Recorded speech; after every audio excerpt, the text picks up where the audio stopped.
Queridos amigos, buenas tardes a todos y bienvenidos a más de un ciclo del webinar internacional Open Lab, Elementos Paraeconómicos del Neoliberalismo, proyecto con sede en Nicinos y apoyo de FAPERGIS y CINEPEQUE, coordinado por mí, Hernán Ramírez. A los que nos acompañan desde otros encuentros y que me conocen, les parece algo extraño que incluya en los créditos mi persona, pero lo hago porque recibimos gente nueva, gracias a la difusión que hiciera Ivana Hinkins, de la editora Boy Tempo, a quien le agradezco. Antes de ir al encuentro de hoy, les reitero que el webinar tiene certificación gratuita y pueden inscribirse en el link que se ofrece en el chat. También avisamos que está abierta la convocatoria para presentar artículos al dossier Neoliberalismo, Liñagens y Percursos en América Latina de la revista Historia Unicinos, coordinado junto al querido amigo José Francisco Puello Socarrás de la Universidad Nacional de Colombia. Como todos acompañan la programación, o casi todos, solo les refuerzo que el próximo día 22 de septiembre tendremos la presencia de Nilton Quenota de la Universidad de São Paulo, que nos hablará sobre neoliberalismo y subjetividad, con la mediación de la querida amiga Angélica Montes Montoya, colombiana radicada en Francia, de la ESSEC Business School. Hoy, en el octavo encuentro, tendremos a Alfredo Sad Filho, que nos hablará sobre a crise geral do neoliberalismo, con la mediación de Daniel Pereira Andrade. Daniel es doctor en Sociología de la Universidad de São Paulo, con postdoctorado en la Université Paris-Ouest, Nanterre, La Défense, y profesor en la Fundación Getúlio Vargas, a quien le corresponde de ahora en más conducir el trabajo, no sin antes agradecerles inmensamente a los dos por haber aceptado la invitación, lo que nos complace ya que cumple con el objetivo del diálogo amplio, transnacional y transdisciplinar que pretendemos promover. Un excelente encuentro para todos. Muchas gracias. Contigo la palabra, Daniel. No estoy escuchando, el micrófono está cerrado todavía. Bom, boa tarde a todos. Eu agradeço em nome do Hernán Ramírez a possibilidade de participar e contribuir com o webinar. É uma honra poder entrevistar o professor Alfredo Saad Filho. Então já passo para a apresentação do professor Alfredo Saad Filho. Ele é professor de Economia Política e Desenvolvimento Internacional no King's College de Londres. Antes foi professor de Economia Política na SOAS, University of London. Na SOAS, o professor Alfredo Saad foi chefe da escola de doutorado e chefe do Departamento de Estudos de Desenvolvimento entre 2006 e 2010. Foi também oficial sênior de Assuntos Econômicos da Conferência das Nações Unidas sobre Comércio e Desenvolvimento em 2011 e 2012. Alfredo foi agraciado com a Medalha de Honra da Universidade Federal de Goiás, no Brasil, em 2014, e com o Prêmio de Ensino da Diretoria da SOAS, em 2016. Alfredo é formado em Economia pela Universidade de Brasília e também pela SOAS, em Londres, e tem ensinado em universidades e instituições de pesquisa no Brasil, Canadá, Alemanha, Itália, Japão, Moçambique, Suíça e Reino Unido. Seus interesses incluem economia política do desenvolvimento, política industrial, neoliberalismo, democracia, políticas econômicas alternativas, desenvolvimento econômico e político latino-americano, inflação e estabilização e teoria do valor-trabalho e suas aplicações. Autor de 9 livros, de mais de 70 artigos em periódicos, de 50 capítulos de livros e de 30 relatórios, além de outras contribuições para a ONU e outras agências internacionais. Bom, apresentado então o professor Alfredo Saad Filho, eu passo a palavra para ele dar início à conferência. Muito obrigado, e muito obrigado, Hernan, também pelo convite. E fico muito contente em ter essa possibilidade, essa oportunidade de trocar ideias com vocês hoje. A primeira coisa que eu vou fazer, pedindo desculpas pela falta de técnica, é compartilhar a tela. Então, se vocês puderem me dar um instante, eu agradeço. Só um momento.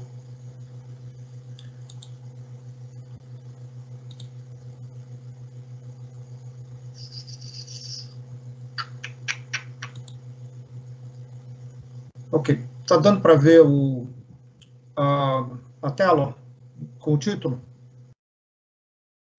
Ok, então, bom, gente, não, desculpe, não é isso que eu quero fazer, perdão, eu quero fazer outra coisa.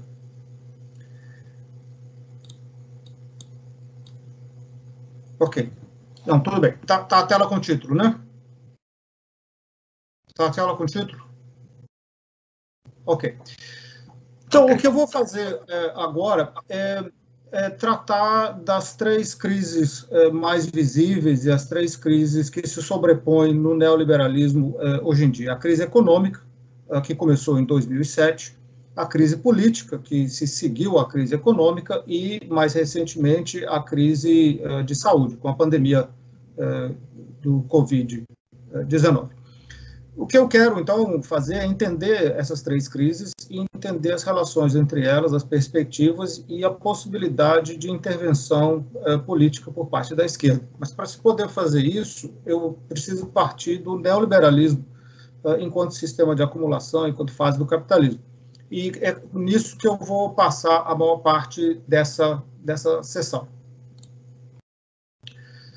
Então, o meu primeiro ponto é que a gente vive hoje na época, na idade do neoliberalismo. Isso não é apenas uma questão de ideias políticas ou de políticas econômicas por parte do Estado. O neoliberalismo, no meu entender, e há entendimentos diferentes na literatura, mas no meu entender, é a fase atual, é o estágio atual, é o modo de existência atual do capitalismo internacional. O neoliberalismo surgiu ao final quando do esgotamento do boom do pós-guerra, e ele se espalhou ao redor do mundo, inicialmente de uma forma precoce, com as ditaduras no Chile, na Argentina e no Uruguai, nos anos 70, mas realmente, enquanto um sistema de acumulação articulado, ele se espalhou a partir do Reino Unido e dos Estados Unidos, ao final dos anos 70, começo dos anos 80, se espalhou pelo norte global, através do atlanticismo, se espalhou pelo sul global, através do consenso de Washington. A característica mais importante do neoliberalismo, desse ponto de vista, é a financiarização. Financiarização significando a subordinação da reprodução econômica e social ao imperativo da acumulação de capital financeiro, ou o que Marx chamava de capital aportador de juros. E o ponto fundamental desse processo é a transferência de controle sobre a alocação de recursos, a transferência do controle, que antigamente era exercido em grande medida pelo Estado, a transferência desse controle para um sistema financeiro integrado globalmente e dominado por instituições baseadas nos Estados Unidos. E esse processo permite, então, ao setor financeiro controlar as principais fontes de capital e controlar as principais alavancas de política econômica, e foi isso que permitiu a restauração do imperialismo americano depois das derrotas no Vietnã e no Irã e a crise do dólar dos anos 70. O neoliberalismo ele teve sucessos muito importantes, não só em termos de geopolítica americana, mas também no sentido de conseguir levar a uma recuperação importante da taxa de lucro desde o fundo do poço no começo dos anos 80. Toda série de taxa de lucro, de metodologias diferentes, todas elas confirmam exatamente a mesma coisa. A taxa de lucro cai até o começo, desde os anos 60 até o começo dos anos 80, e depois sobe novamente. Mas, ao conceder ao setor financeiro esse papel central no processo de acumulação, inevitavelmente a financiarização também levou ao crescimento de uma esfera imensa de especulação pura e permitiu ao setor financeiro que ele capturasse uma fatia cada vez maior do valor total produzido. As finanças tendem a empregar mais e mais gente e pagam os salários mais altos da economia em geral, e isso é um motor importante da concentração de renda. A gente vai voltar a isso mais tarde. A segunda característica fundamental do neoliberalismo é a transnacionalização da produção e das finanças, que no discurso comum a gente chama de globalização, entre aspas. E isso é o processo de integração internacional dos circuitos individuais do capital, integração internacional da produção ao nível das firmas. E, para apoiar isso, políticas de liberalização comercial, liberalização das finanças domésticas, liberalização dos fluxos de capitais, dos fluxos de capital a nível internacional. E o neoliberalismo, ele também transformou a reprodução social e ele impôs a disciplina. Ele impôs disciplina através da expansão do capitalismo ao redor do mundo, que ampliou enormemente a concorrência entre os países e dentro dos países, entre as classes trabalhadoras em particular e entre classes trabalhadoras em diferentes países. Impôs a disciplina através da introdução de inovações tecnológicas e, com elas, novos padrões de emprego e, com isso, e as mudanças políticas da correlação de forças, restrições aos salários, aos subsídios, aos benefícios, aos sistemas de garantias sociais e todo tipo de proteção extramercado que tinha sido conquistado nos sistemas de acumulação anteriores. Isso levou à compressão dos salários reais na maior parte dos países e, ao mesmo tempo, abriu espaço para alguns países crescerem de uma maneira muito forte, particularmente na Ásia, com a China mais recentemente se tornando o polo fundamental da manufatura a nível internacional. O neoliberalismo impôs disciplina através das políticas públicas. Ele impôs disciplina também ao envolver cada vez mais as pessoas mais pobres, a classe trabalhadora em particular, nos circuitos financeiros, através não só do pagamento dos seus salários no banco, mas também com cheque especial, com cartão de crédito, com hipoteca, com aposentadoria e com cada vez mais pagamentos por serviços de educação, de saúde e outras áreas de provisão de bens públicos, muitas vezes, e particularmente no caso dos Estados Unidos, isso é notável, financiado por empréstimo bancário. E as pressões para o pagamento dos serviços dessas dívidas têm sido um fator importante para empurrar as pessoas a aceitarem horas de trabalho bastante longas, às vezes em vários empregos, com contratos cada vez mais flexíveis, em condições de um estresse de vida muito grande. Com isso, o neoliberalismo levou ao aumento da taxa de lucro, levou ao aumento da desigualdade, levou também a uma queda da taxa de investimento e da taxa de crescimento do PIB ao redor do mundo, década após década, há 50 anos, o PIB mundial tende a crescer cada vez mais devagar, e isso apesar das condições para a acumulação terem se tornado as mais favoráveis na história recente. Liberalização de comércio, finanças e fluxo de capital. Apoio à acumulação por parte de estados rivais. Apoio de todas as formas imagináveis. Redução dos impostos e da redução das transferências, redução do estado de bem-estar para ser financiado pelo setor público.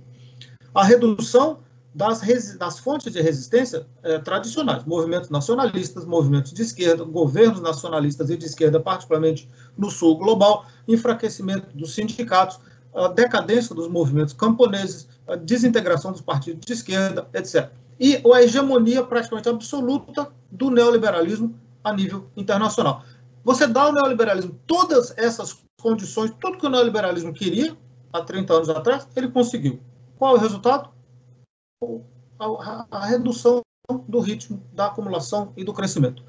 E depois de 2007, a crise econômica mais profunda e a recuperação mais lenta e mais regressiva jamais percebida, que foi sucedida pela crise de 2020, que é a crise mais profunda da história do capitalismo.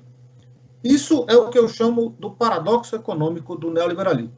Você entrega todas as condições para a acumulação e o neoliberalismo não consegue acumular. por quê. Ok. Então, a gente nota essa desaceleração do crescimento, particularmente nos países mais avançados, nota isso a nível da economia internacional. Alguns países no sul global são exceção, a China durante um período bastante considerável, outros países também, mas em geral, a nível da economia global, o capitalismo não é um sistema dinâmico. Hoje em dia tem perdido dinamismo de uma maneira evidente. Se a gente olha agora do ponto de vista histórico, o neoliberalismo ele passa por 3 fases. A primeira indo até meados dos anos 90, e a terceira começando com a grande crise financeira global. O primeiro período é o período de transição, a fase de choque do neoliberalismo, que é a característica fundamental, é a promoção agressiva do capital privado pelo Estado, sem nenhuma consideração pelas consequências. Isso para tornar o neoliberalismo um fato estabelecido na realidade. E essa transição é baseada na força. A força do Estado para conter o trabalho, para conter a oposição, a força do Estado para destruir a esquerda, a força do Estado para impor a transnacionalização do capital doméstico, a transnacionalização das finanças, e a força do Estado para impor a nova estrutura institucional. E essa é uma fase que passa de continente para continente e se conclui com a crise asiática em meados dos anos 90. Aí, historicamente, a gente entra na segunda fase do neoliberalismo, que é a fase da terceira via. Aí, se na primeira fase os políticos típicos eram Margaret Thatcher e Ronald Reagan, na segunda fase os políticos típicos são Bill Clinton e Tony Blair. Essa é uma fase de expansão, aprofundamento da hegemonia do setor financeiro na reprodução econômica e social, é uma fase de gerenciamento por parte do Estado das novas modalidades de integração internacional, é uma fase de rolagem, de introdução de políticas sociais típicas do neoliberalismo para gerenciar, para conter a pobreza e as privações que foram criadas com a própria transição, é uma fase de consolidação da subjetividade neoliberal através da colonização da mente. Nesse momento aí, já não tem mais espaço para a esquerda tradicional, porque a sociedade tinha mudado, a economia tinha mudado, e porque as pessoas não acreditavam mais nos valores da esquerda. O neoliberalismo tinha se tornado o estado natural da existência humana. Isso dura até a crise financeira que começou em 2007. E em seguida da crise, a gente tem uma nova fase, que é uma fase caracterizada pela perda de legitimidade. Quando as pessoas perceberam um custo astronômico da crise, perceberam que transferir para o setor financeiro o controle da alocação de recursos não levou à estabilidade econômica, não levou ao crescimento econômico e havia levado a uma concentração de renda muito grande. E o neoliberalismo, nesse processo, tinha prometido muito e entregue padrões de emprego cada vez piores, com estagnação das rendas reais. E também não conseguiu estabilizar a acumulação. Nesse sentido, se perdeu legitimidade, se perdeu um pouco da hegemonia política que ele tinha, da hegemonia ideológica que ele tinha. 2 palavras sobre distribuição de renda. Esse é um exemplo da curva em U, que ficou famosa com o trabalho do Piketty e com o livro dele, O Capital no Século XXI. Esse é para os países de tradição anglo-saxã. O quadro é exatamente o mesmo. A gente parte de uma concentração de renda muito grande no começo do século XX. Essa é a fatia do 1% na distribuição de renda.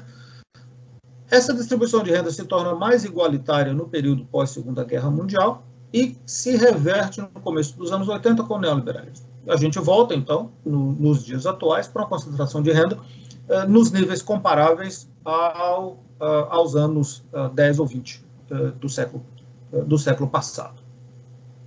Se a gente olha os Estados Unidos como o caso mais significativo de neoliberalismo no mundo de hoje, uma característica absolutamente fundamental e que se repete na maior parte dos países é a perda da fatia dos salários na renda nacional. Isso é absolutamente incontestável, ninguém discute isso. A fatia dos salários diminuiu bastante nos Estados Unidos no período neoliberal. E significativamente, se a gente olha a primeira curva violeta, é a produtividade do trabalho. Produtividade do trabalho nos Estados Unidos, desde o final da Segunda Guerra Mundial, ela cresce em torno de 2,5% a 2,75% ao ano, regularmente. Isso não mudou. O que mudou foram os salários. Os salários acompanhavam o crescimento da produtividade em todo o período pós-guerra e, a partir do início dos anos 70, particularmente 1972, 73, os salários pararam de crescer. Então, a curva de baixo, a linha de baixo, verde mais claro, são os salários reais por hora que deixaram de crescer, se estagnaram desde os anos 70, não crescem mais. É claro que o nível de vida hoje, com aquele salário, você pode comprar mais coisa, porque os produtos são mais baratos e tem produtos novos, tem telefone celular, tem televisão de alta definição, etc. Mas o salário real não cresceu e não cresce desde os anos 70. Então, o que é a linha do meio, a linha verde do meio?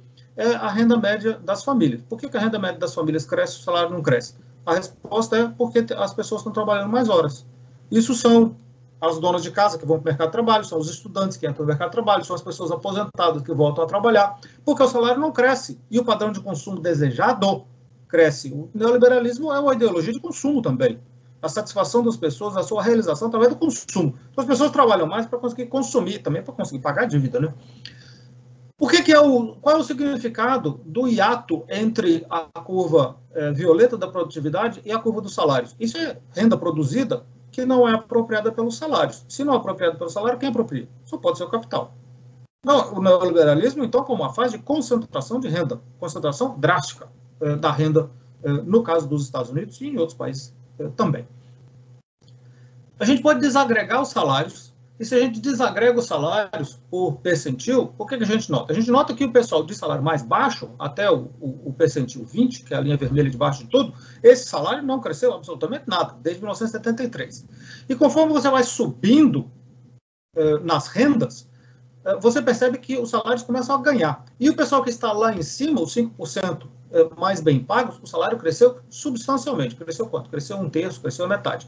Então, é o neoliberalismo como uma máquina de geração de desigualdade. Se você já tinha, você tem mais. Você ganha mais. Se você não tinha, você continua pobre. Isso é um processo de desigualdade crescente. Mais significativo ainda, talvez, ou igualmente significativo, é se a gente olha por nível de escolaridade. E isso é particularmente dramático. As pessoas que tinham mais escolaridade, mais anos de escolaridade, e que certamente já ganhavam mais, em virtude daquela escolaridade, ganharam ou ganham cada vez mais. O salário cresceu mais de 30% nesse período da nossa amostra. As pessoas que tinham menos escolaridade, o salário caiu mais de 20%. Então, mais uma vez, um outro ângulo para se perceber o neoliberalismo enquanto gerador de desigualdades na sociedade. Se você era pobre, ficou mais pobre ainda. Se era rico, ficou mais rico ainda. E a gente só está falando de salário, não está falando de ganho de capital. O resultado é, inquestionavelmente, uma curva desse tipo. Para as pessoas mais pobres, perdas. Para as pessoas mais ricas, ganhos. Geração de desigualdade na economia mais rica do mundo capitalista. Isso não é só o caso dos Estados Unidos, não. A gente pode olhar vários outros exemplos. Isso aí é o Chile durante o período do governo Pinochet. Absolutamente linear. Quanto mais rico você era, mais você ganha, particularmente se estava nos 10% mais alto, e quanto mais pobre você era, mais você perdeu. A questão, então, para a gente pode replicar isso para vários outros países, a questão é qual é o mecanismo que gera esses resultados em termos de distribuição de renda. E o mecanismo é a reestruturação econômica. A repressão política, sem dúvida, mas a reestruturação econômica em particular. Ao reestruturar as economias profundamente, o neoliberalismo criou uma camada muito grande do que eu chamo de perdedores econômicos. Isso é particularmente visível nos países de economia central, os países de economia avançada, onde milhões de empregos qualificados foram eliminados, profissões inteiras foram exportadas ou eliminadas também. As oportunidades de trabalho no setor público pioraram muito por causa das privatizações e da retração do setor público. A estabilidade no emprego decaiu para praticamente todos os trabalhadores do setor formal e o salário, como a gente viu, as condições de trabalho e os benefícios sociais tenderam a deteriorar também. Para os trabalhadores do setor informal, o que eles perderam foi a perspectiva de emprego no setor formal. E para os trabalhadores do setor formal, o que eles perderam, além de tudo isso, foi a segurança. Eles passaram a viver com medo da exportação dos seus empregos e com medo de serem desempregados por mudança tecnológica. Então, o nível de estresse e de sobretrabalho tendeu a crescer muito nesse período recente. A mesma coisa aconteceu com a classe média, que se tornou cada vez mais endividada, empobrecida, ansiosa e vulnerável também. Nos países de economia avançada, os perdedores, esse grupo de perdedores econômicos, está concentrado na classe trabalhadora qualificada. No Brasil é diferente, a gente pode voltar a isso depois, eu não vou falar do Brasil agora, mas no Brasil os perdedores estão concentrados na classe média alta, por mecanismos distintos. A gente pode voltar nisso depois. O neoliberalismo, então, é um sistema de acumulação que gera desigualdade do tipo que a gente vê aí. A foto de cima ficou famosa, é uma foto em São Paulo, isso não é Photoshop nem nada, é uma foto de São Paulo, mostra o tipo de sociedade que você constrói. A foto de baixo, na cidade do Cabo, na África do Sul, exatamente a mesma coisa. A gente pode replicar esse tipo de ilustração das desigualdades recentes de muitas formas. A gente chega, então, no processo de acumulação no neoliberalismo, que tende a tomar a forma de bolhas. Essas bolhas, inevitavelmente, entram em colapso com implicações muito destrutivas e, invariavelmente, precisam de um apoio do Estado para salvar a economia e o setor financeiro em particular. Pense na crise internacional da dívida de 82, na crise das savings and loans nos Estados Unidos, nos anos 80, a quebra da Bolsa de Valores de 87, a crise do México em 94, as crises da Ásia em 96, 97, crise da Rússia, crise do Brasil, crise da Argentina, crise do .com, etc. E nos Estados Unidos, a partir da crise do .com e depois do 11 de setembro, o Fed manteve as taxas de juros baixas. E dada a estagnação dos salários, que a gente já viu, isso levou a um crescimento muito grande do crédito para o consumo e da especulação financeira, que levaram, então, a uma bolha imobiliária muito grande. O sinal da crise veio gradualmente a partir de 2007, mas se tornou absolutamente evidente quando o Lehman Brothers quebrou em setembro de 2008, e a partir daí os mercados de crédito se congelaram completamente, as ações na Bolsa se desvalorizaram de uma maneira pesada, muitas instituições financeiras, essencialmente, faliram e correram para o governo, ou para os seus respectivos governos, para pedir apoio.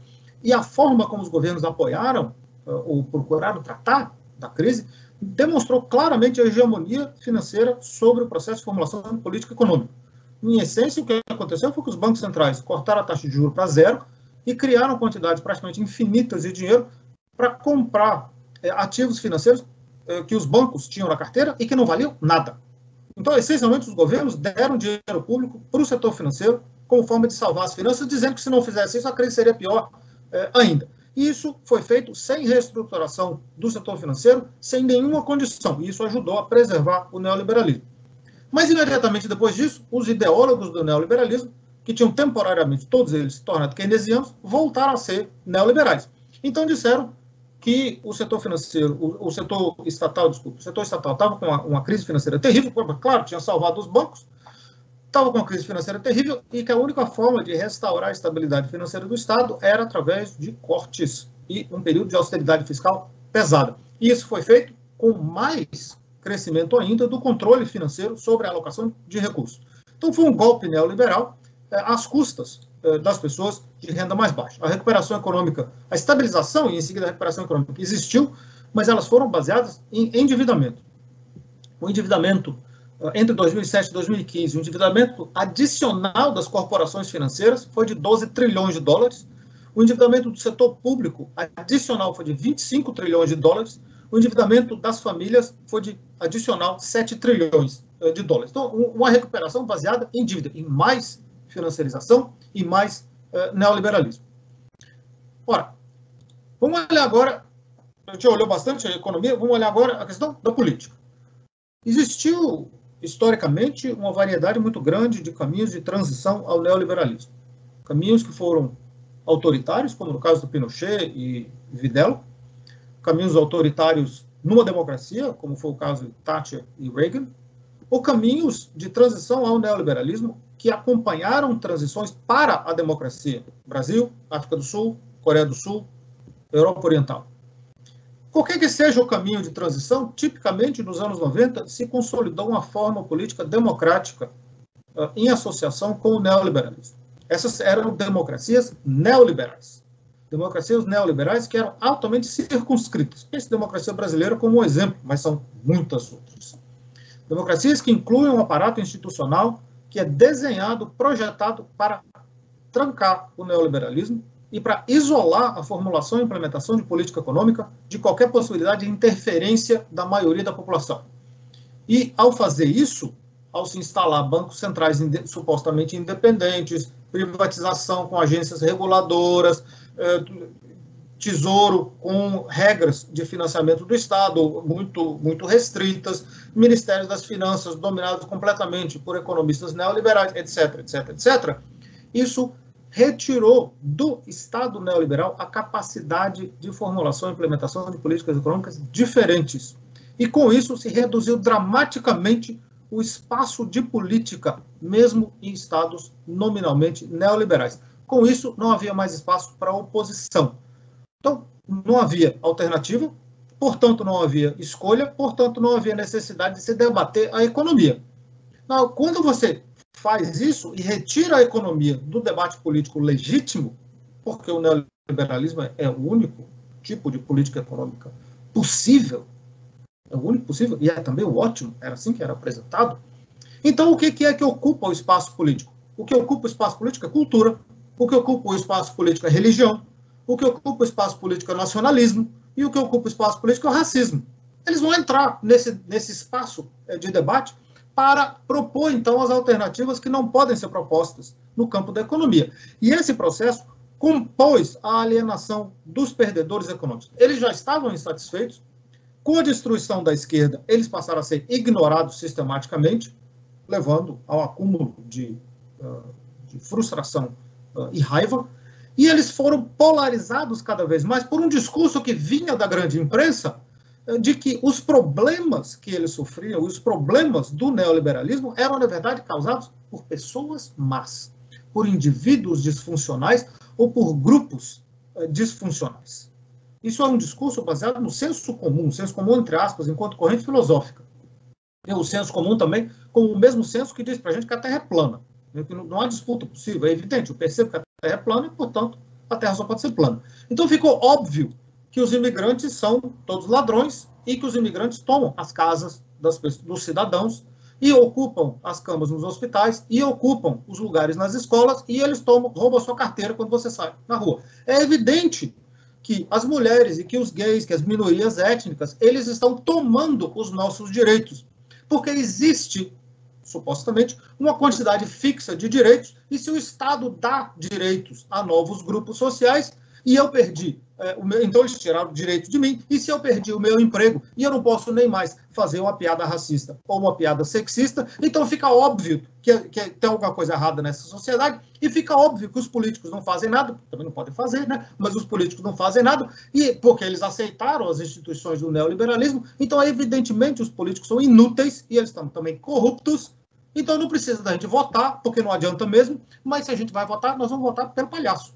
Nós vamos votar pelo cara que vem de fora, o sujeito que não é parte do esquema político dominante, que pelo menos o sujeito que pelo menos tem coragem de falar a verdade. E aí se abre o espaço para um tipo de personalidade extremamente destrutiva dentro do debate político, e a gente volta a isso daqui a pouco. Então, voltando aqui, o que eu estou sugerindo é que no neoliberalismo atual, o sentimento de coletividade da classe trabalhadora foi destruído. A política de classe foi derrotada e a democracia foi esvaziada. E os perdedores, então, são levados a compreender os seus desapontamentos, os seus ressentimentos, os seus medos, as suas esperanças, através de um prisma individualista e um prisma de um conflito ético entre as pessoas boas e as pessoas más.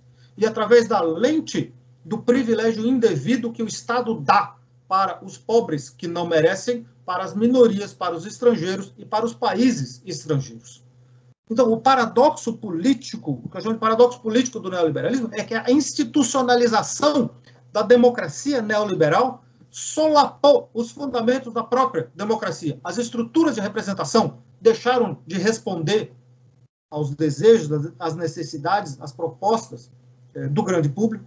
A política pública se tornou indiferente às preferências da maioria e o Estado sinalizou claramente que coletividade baseada em classe não seria reconhecida e que os indivíduos pobres eram pobres porque eles eram fracassados ou porque eles eram bandidos. Essa é a explicação da pobreza. É um fracasso individual. Toda a explicação de problema social se reduz a falhas dos indivíduos. Então, as limitações econômicas do neoliberalismo, elas colocam uma contradição, elas levantam cada vez mais o padrão de consumo desejado e elas reduzem cada vez mais a capacidade das pessoas de satisfazerem, de atingirem esse padrão de consumo. E isso levou a um resultado muito importante, que foi, com a perda de dinamismo econômico do neoliberalismo, é que a geração mais jovem não vai atingir o mesmo padrão econômico dos seus pais. Não, pela primeira vez na história do capitalismo. Isso rompeu um pacto geracional que dá legitimidade ao capitalismo desde o século XVIII. A gente se sacrifica, mas os nossos filhos vão estar melhor. E não é mais verdade essa suposição que apoiava o capitalismo desde o início. Então, no final, é cada um por si, exceto pela percepção de que minorias estavam sendo dadas ou estavam tomando o que não lhes pertencia. E essa é uma situação altamente inflamável, por uma série de razões. Então, a gente chega num momento, depois da grande crise financeira, onde se abre espaço para forças antissistêmicas polarizadas pelo que eu chamo de líderes autoritários espetaculares. São supostamente homens fortes, são quase sempre homens, que cultivam uma política de ressentimento, que apelam para o senso comum, que parecem falar honestamente, que se apresentam como pessoas capazes de fazer e acontecer pela força da sua própria personalidade e que prometem usar a sua força de caráter para, com isso, o seu caráter de outsiders do sistema político, para confrontar, eles vão usar isso para confrontar o Estado neoliberal, as finanças, a globalização, as elites, os experts, os interesses entranhados no Estado, os políticos corruptos, os servidores civis que são completamente ineficazes, as instituições capturadas, os estrangeiros, etc. Tudo isso que causa mal para o nosso povo e para a nossa nação. Eles fazem isso para atrair o apoio dos perdedores. Mas quando eles chegam ao poder, eles são capitalistas, ora. Então eles implementam as mesmas políticas neoliberais anteriores, talvez até intensificadas, com o véu, com o disfarce do nacionalismo e de um racismo mais ou menos explícito. Então, o que eu estou sugerindo é que a ascensão desses líderes autoritários não é um momento transitório. O que a gente tem aqui é uma crise política sistêmica no neoliberalismo, onde a ascensão desse tipo de pessoa é um sintoma da decomposição da democracia neoliberal, é o resultado da reestruturação das economias, dos sistemas políticos, das instituições de representação no neoliberalismo, e a evidência de que o descontentamento de massa foi sequestrado pela extrema-direita. Então, o nacionalismo e o racismo, eles são formas das pessoas responderem a problemas reais, restaurando um senso de coletividade e de dignidade que elas perderam na esfera do trabalho, que elas perderam na esfera de casa, que elas perderam em todos os outros lugares. É uma forma de reafirmar o seu amor próprio que o neoliberalismo nega de todas as outras formas. Então, a ascensão desse neoliberalismo autoritário, ele é reflexo de uma busca desesperada pelos perdedores por uma forma de atingir resultados, apesar do sistema político estar completamente travado e de trazer ganhos para camadas sociais que estão cansadas de perder. Estão cansadas de perder. Então, mas à direita dessas lideranças, a gente tem o crescimento de movimentos ainda mais radicais, movimentos de caráter fascista, que pretendem representar os perdedores de uma maneira ainda mais agressiva. Mas tem um paradoxo nisso. O paradoxo é que é o paradoxo do autoritarismo, que esses líderes que chegam ao poder depois da crise econômica e da crise política do neoliberalismo, eles chegam ao poder com uma grande autonomia, em princípio, sem instituições estabilizadoras, sem partidos políticos independentes, sem sindicatos independentes, sem movimentos sociais, sem serem contidos pela lei mesmo, em muitos casos, Eles são compromissados com o próprio poder e com o neoliberalismo também. Mas eles implementam uma agenda política neoliberal que causa mais dano ainda para a sua base. Então, a sociedade, com esses governos, a sociedade se divide ainda mais, o trabalho se torna mais precário, os salários tendem a cair, os impostos se tornam mais regressivos, as proteções sociais são corroídas e a pobreza cresce. A frustração aumenta. E os líderes, então, esses líderes, eles têm que navegar esse descontentamento criando novos ressentimentos e novos conflitos. Eles não podem parar, é uma bicicleta. Não pode parar, porque senão a popularidade deles declina. Porque eles não estão lá para resolver problemas, eles não são capazes de resolver problema. Eles só podem fazer performance. Veja só Trump, veja só Boris Johnson, veja só Bolsonaro. Não resolve o problema, só cria encrenca. Então, o que eu quero sugerir é que o neoliberalismo autoritário ele é intrinsecamente instável e a dinâmica dele leva ao aumento do espaço político para a extrema-direita e, voluntariamente ou não, abre espaço para novas formas de fascismo, enquanto tendência dominante política no mundo de hoje. Essa era a dinâmica que a gente tinha até o começo de 2020. O que a pandemia fez foi intensificar essas contradições. A economia não estava crescendo, agora ela cai no abismo, a crise econômica mais profunda da história do capitalismo. A desintegração da economia global expôs países ricos, particularmente os Estados Unidos e o Reino Unido, como economias absolutamente disfuncionais, incapazes de produzir equipamento de proteção hospitalar, incapazes de produzir ventiladores para manter a sua população viva. Isso não aconteceu por acaso. Isso aconteceu porque o neoliberalismo destruiu a capacidade estatal de responder a emergências. O neoliberalismo promoveu a desindustrialização ao promover a globalização da produção. O neoliberalismo criou estruturas financeiras extremamente frágeis que só se seguram através de garantias estatais. Então, com a pandemia, imediatamente o capital foi protegido em todo lugar. Mas os trabalhadores perderam emprego, perderam renda. Os pequenos negócios, em essência, faliram, perderam as linhas de crédito. 40, 50 milhões de empregos perdidos nos Estados Unidos, de um momento para o outro. A gente nota, então, que imediatamente depois da pandemia, se parou de falar sobre austeridade fiscal, porque o Estado precisava ter o espaço para criar dinheiro a partir do nada e salvar os setores selecionados da economia, que evidentemente, então, se o Estado podia salvar aqueles setores, por que é que não salvou habitação, saúde, educação, né, no período anterior? Você podia criar esse dinheiro todo, porque não criou antes? Porque não tinha interesse, não queria fazer. Não fez porque não queria fazer. E, ao mesmo tempo, se mostrou que a ideologia neoliberal, baseada no neoliberalismo, era uma fraude. Porque um indivíduo só pode fugir do vírus, mas não há perspectiva de uma sociedade inteira se salvar a partir do salvamento de indivíduos, por definição, mais privilegiados. É o Estado que articula uma resposta coletiva para uma pandemia que é, por definição, uma dificuldade coletiva. É preciso um sistema de saúde público que atinja todo mundo. É a forma mais eficiente de se tratar da pandemia e de se tratar de qualquer outra enfermidade também. O sistema universal, gratuito, é a coisa mais simples, filosoficamente, de se defender. A esquerda sempre disse isso. A esquerda sempre disse que existia uma coisa chamada sociedade, a direita que negava.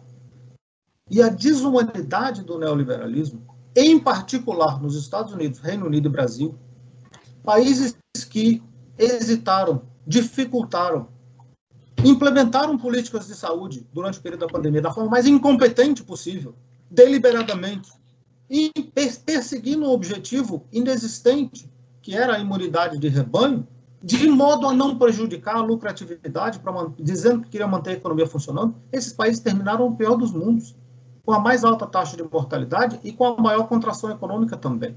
A esquerda estava certa, a esquerda disse desde o começo, não há política econômica se não for política de saúde também, nesse momento de pandemia. A gente estava certo, a gente estava falando isso desde o começo, todo mundo estava falando isso desde o começo, todo mundo ligado com a esquerda. E a direita disse não, e eles estavam errados. E o custo disso foi imenso, em termos de vidas perdidas. É uma conta que a direita tem que pagar. É uma conta que o neoliberalismo tem que pagar, tem que assumir a responsabilidade disso. E com isso a perda de legitimidade do neoliberalismo. Eu vou encerrar aqui É muito claro que a tendência hoje em dia é uma tendência de estagnação econômica e de surgimento de novas formas de fascismo. A contratendência é o ressurgimento da esquerda. Com isso, e para dinamizar as possibilidades da esquerda ter tração, acho que é preciso a gente sempre ter em mente aquelas preocupações que definem a própria esquerda. Preocupação com igualdade, preocupação com coletividade, preocupação com a democracia econômica e preocupação com a democracia política. Isso se refere a gente desenvolver práticas políticas que possam ajudar a superar a fragmentação da classe no local de trabalho, entre locais de trabalho, dentro do país, através dos diferentes países, nas nossas comunidades, através das comunidades. E da mesma forma como a acumulação no neoliberalismo, a produção, a acumulação, o consumo, eles cruzam as fronteiras, eles cruzam as religiões, cruzam as etnias, e o neoliberalismo usa essas linhas para traçar divisões que enfraquecem a todo mundo. A tarefa da esquerda é construir pontes e criar unidade dentro dessa diversidade. No curto prazo, com esse processo de pandemia, a gente pode e deve mostrar que enquanto o neoliberalismo se prendeu no discurso de que havia um trade-off entre saúde e economia, e que era preciso escolher a imunidade de rebanho frente à quarentena para poder salvar a economia, a gente, de esquerda, disse e deve dizer que não existe dicotomia, porque a economia não pode funcionar se as pessoas não têm saúde. E que a tarefa fundamental, mais básica do Estado é de proteger a vida. Se o Estado não faz isso, ele não tem legitimidade para mais nada.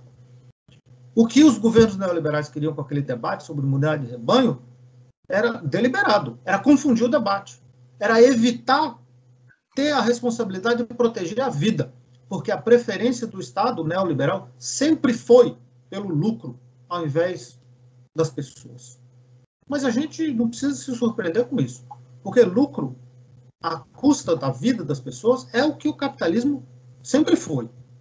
E aí a gente já está falando de uma coisa bastante profunda, bastante fundamental para o nosso modo de vida, que é também, ao mesmo tempo, uma preocupação urgente da grande maioria das pessoas. O que eu espero, e eu vou terminar nisso, é que a gente possa ter, cada vez mais, esse tipo de conversa, que questione a realidade que a gente vive e que sugira que podem existir alternativas melhores que protejam a vida e o bem-estar das pessoas de uma maneira muito mais construtiva, que o neoliberalismo fracassou de uma maneira absolutamente retumbante e tem que pagar por isso.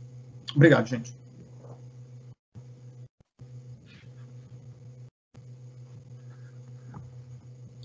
Bom, muito obrigado, Alfredo, pela apresentação.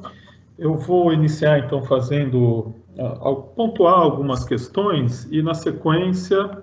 Vocês estão me ouvindo? Tá perfeito? Okay. Sim? Tá legal. Vou pontuar, então, alguns comentários, eu fazer algumas questões, e, em seguida, então, eu abro para o debate. Tudo bem?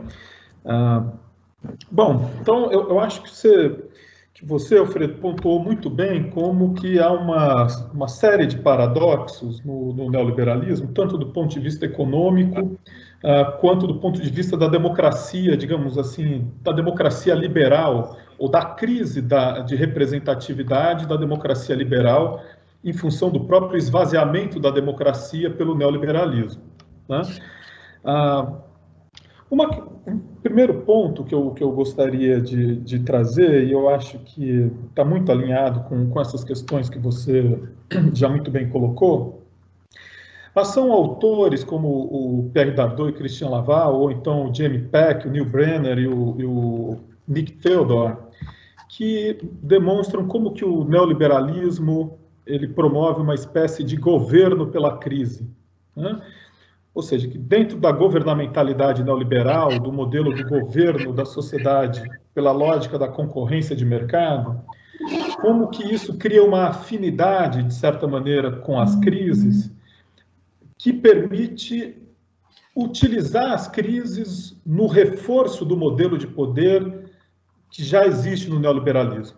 Afinal de contas, quanto maior é a crise, mais se intensifica a concorrência e a competitividade entre trabalhadores, mais os orçamentos são cortados e, portanto, mais esse modelo de controle pela concorrência se intensifica, né? E, nesse sentido, um primeiro ponto que eu queria colocar é o seguinte: será que nós temos uma crise do regime de acumulação, mas talvez nós não tenhamos uma crise do modo de governamentalidade, né? Das estratégias políticas de governamentalidade, já que elas são capazes de instrumentalizar as crises para se reforçar? Um segundo ponto que eu gostaria, segundo e último ponto que eu gostaria de colocar, é essa relação entre o neoliberalismo, sobretudo o neoliberalismo autoritário, e a questão da pandemia. Porque eu acho que, sem dúvida nenhuma, houve uma preocupação central dos governos neoliberais autoritários com relação à questão econômica. Mas eu acho que, mais do que isso, o neoliberalismo autoritário, ele leu a pandemia, isso no Brasil é muito claro, ele leu a pandemia através, digamos assim, de uma nova grade de leitura, ou através de um novo regime de verdade, que é o regime de verdade das guerras concorrenciais, né, ou das guerras comerciais, né? O tempo inteiro, o governo Bolsonaro, por exemplo, aqui no Brasil, ele leu a pandemia como se fosse uma espécie de um golpe da China, né? Seja porque a China teria criado o vírus e disseminado ele, ou seja porque a China teria inventado a mentira, né? A invenção de um vírus que não era real, né? Ou seja, ou uma guerra biológica ou uma guerra psicológica, de maneira a desmobilizar as economias e, portanto, obter vantagens no comércio global, né?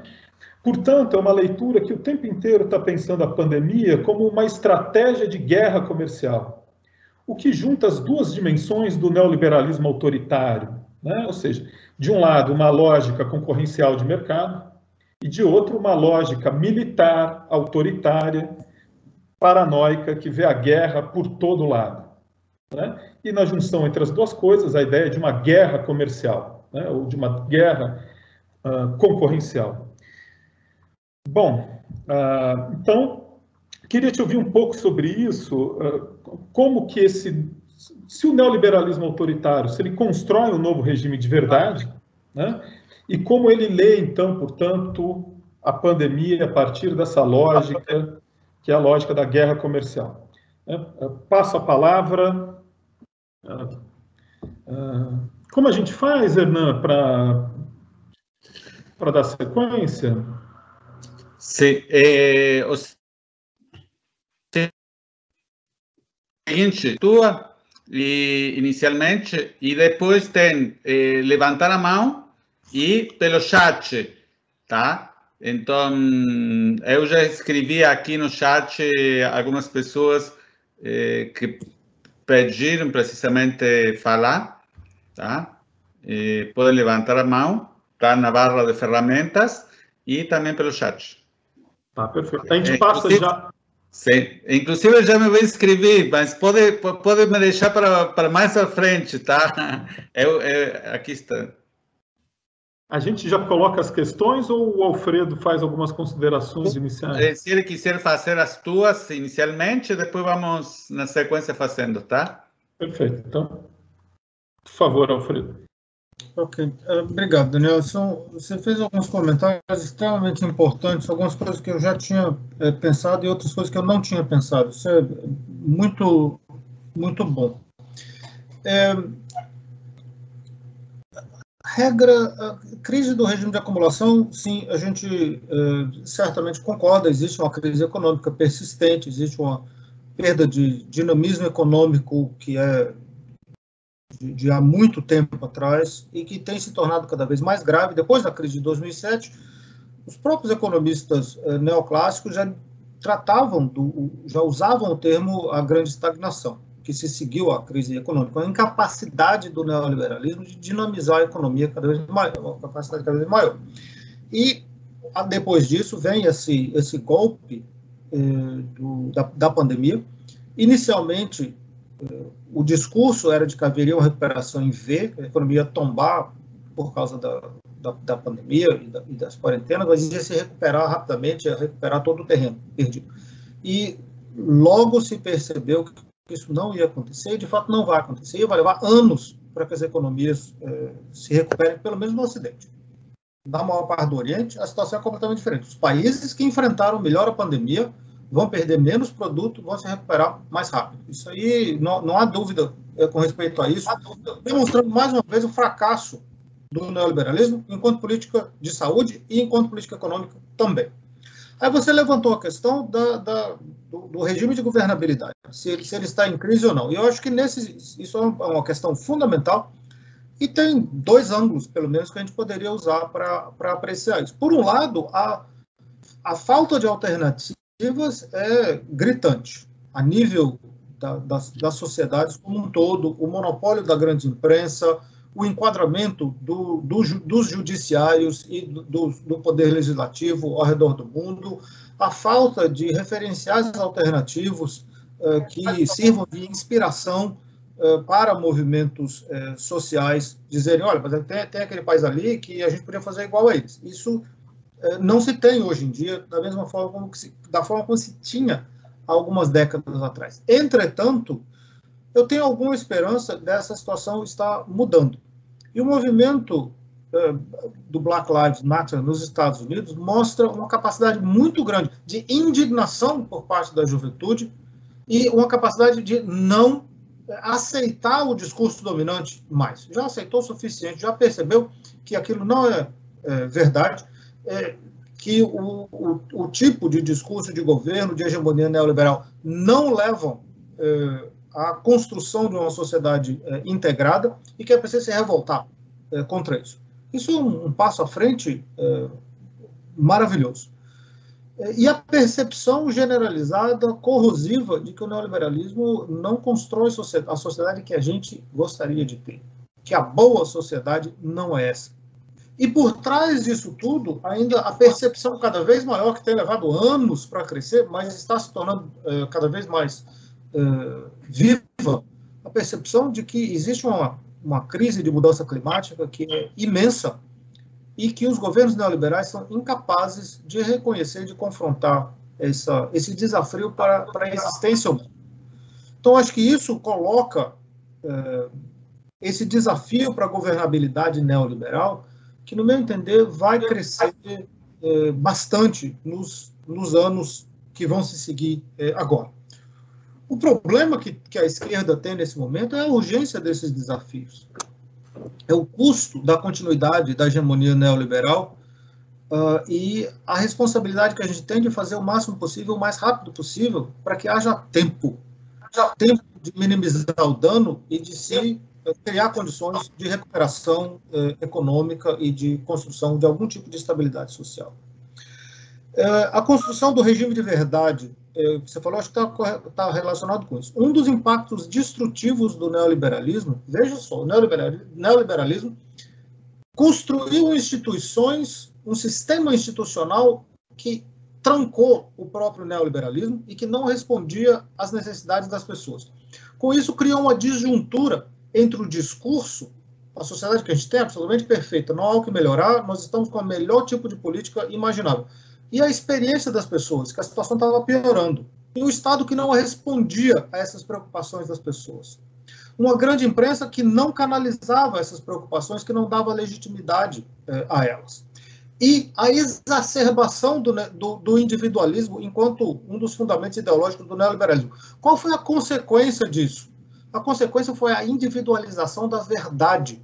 Um processo extremamente destrutivo, onde as pessoas se desconectaram do discurso dominante, como resposta ao fato do discurso dominante estar desconectado delas, e passaram a dizer, quer saber do negócio? A verdade sou eu que resolvo.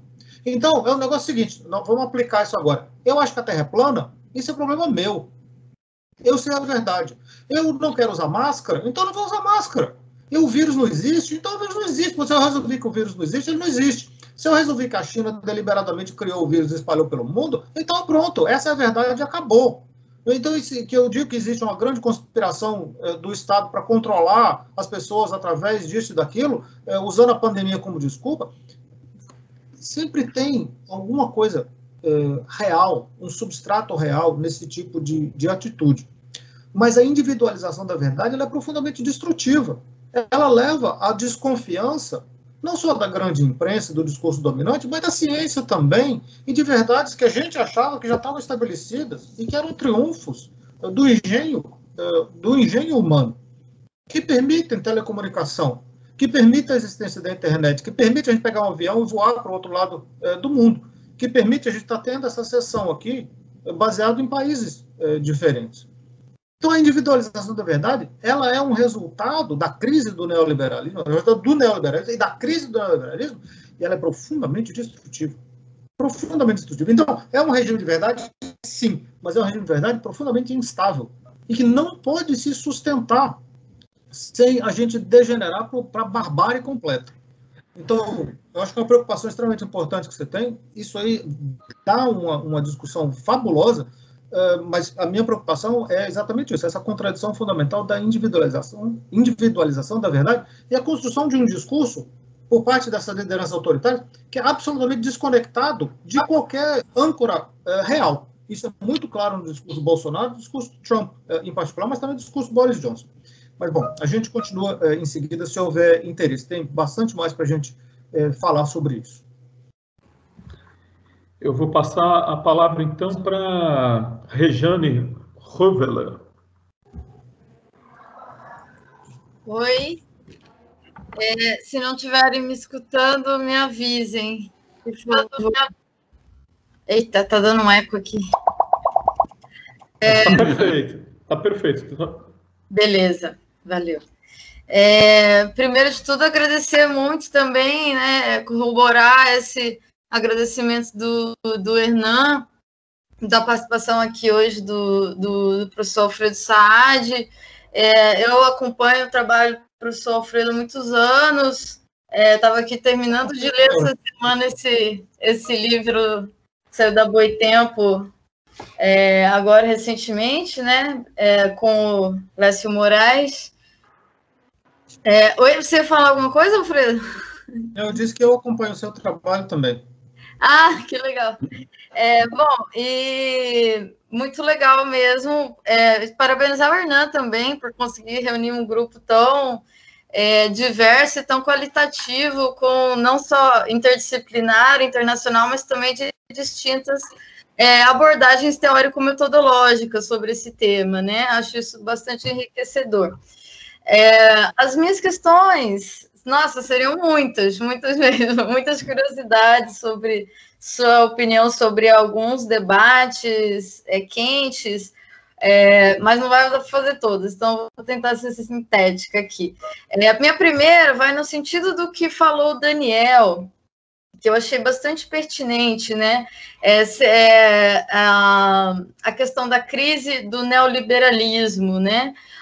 Se não seria o neoliberalismo, ele mesmo um sistema de crises, né, um modus operandi, ou se não é intrínseco a ele desde seu nascimento, como o neoliberalismo se adapta e utiliza as crises, né? A gente sempre escuta quando veio a crise de 2007, 2008, agora de novo estamos escutando que crise é a oportunidade, né? E a oportunidade de quê? De um choque que permita maior avanço das políticas, né, situações propícias, né, de choques diversos. A pandemia é um choque também nesse sentido, né, para seguir implementando a agenda neoliberal. E, ao mesmo tempo, não havendo, e aqui eu acho que eu concordo com o Daniel, necessariamente uma crise na governamentalidade, né? Ao contrário, tem o conservadorismo e a ascensão do conservadorismo reforçam isso, né? A gente está vendo o casamento, essa convergência ideológica e subjetiva profunda entre o conservadorismo e o neoliberalismo, na qual, na prática, os neoliberais, mesmo os mais ortodoxos, eles abrem mão do liberalismo político, eles fecham os olhos para o autoritarismo né, em sua maioria, no Brasil pelo menos, e ficam só com aquilo que o Croce chamava de liberismo, né? Livre mercado, etc. As reformas, contra-reformas, né, e tal. A gente sabe que o autoritarismo não começa com o neoliberalismo, mas que o neoliberalismo é intrinsecamente autoritário. Eu acho que a gente não pode deixar passar aqui, porque hoje é dia 11 de setembro, né? É o dia do golpe no Chile, e que foi o primeiro laboratório, que foi o primeiro ou mais sangrento, né? E a gente está vendo hoje, sim, uma crise. Eu adorei essa última imagem que você colocou no PowerPoint da volta à normalidade, né? Que é uma projeção que eles fizeram recentemente num prédio lá em Santiago. Mas, assim, eu queria saber também se você concordaria com a ideia de ondas neoliberais, se ela seria compatível com essas fases, que você chama de fases do neoliberalismo, né? Ou se você também teria um diálogo com a tese do Carlos Nelson Coutinho, de que trata-se de uma época neoliberal, a partir da leitura do Antônio Gramsci. Não, acho que é isso, já fiz muitas questões, teria outras, assim, em relação ao seu primeiro slide, em relação a finanças, capital portador de juros e tal, mas eu acho que é um debate, lucros fictícios, acho que é um debate muito específico, talvez não seria oportunidade aqui, aí eu vou deixar esse bloco para uma próxima ocasião. É isso, obrigada. Hernan, você quer colocar a sua questão? Sim, não sei se ainda está Rafael Lloris, ele botou no chat que queria fazer uma pergunta, não sei se estará com intenção para fazer pelo chat ou pode abrir o microfone? Eu posso falar, se puder. Tá bom, Rafael, prazer. Muito bem. Rafael, desculpa, eu não tinha visto a sua... Não. Estamos entre amigos aqui. O sistema é complicado mesmo, mas o que importa é a qualidade das pessoas e a generosidade das pessoas. E nesse tom, me somando à Rejane, eu gostaria de agradecer muito aí a organização do evento e parabenizar. Enfim, como o Hernan acabou de dizer, estamos entre amigos aqui, e então eu só queria provocar um pouco o Alfredo no seguinte sentido: é óbvio que é uma exposição brilhante e elucidadora, que ajuda muito a gente a ter essa visão, né, mais sistêmica do que está ocorrendo. Mas eu só queria perguntar, de certa maneira, em síntese, seria o seguinte: será que não pode se sustentar mesmo, Alfredo? Sim, produz uma atomização, uma anomia, talvez até, né, a fragmentação social, em meio a essa questão aí da concentração de renda, né, essa evolução da concentração dos salários. Mas, ao mesmo tempo, a gente vê que se coloca quase que um novo véu, né, ideológico em cima das pessoas, nessa noção de que não há uma percepção tão clara de que a vida está mais difícil. Claro, muita gente tem reclamado mais, o custo, por exemplo, nos Estados Unidos da saúde, do estudo, mas ainda assim, dado que o consumo se tornou, né, mais massificado, essa coisa que você falou muito bem aí do celular, né, a percepção das pessoas é que elas têm, que ainda têm acesso a muita coisa, né, via consumo, infelizmente, mas de qualquer maneira isso ajuda, né, a consolidar essa ideologia de que você não está tão mal, né, tem muito mais gente mais rica que você, mas olha só tudo que você pode consumir via crédito, via dívida, mas não obstante, né, essa lógica privatista que continua a reafirmar a lógica do sistema como um todo.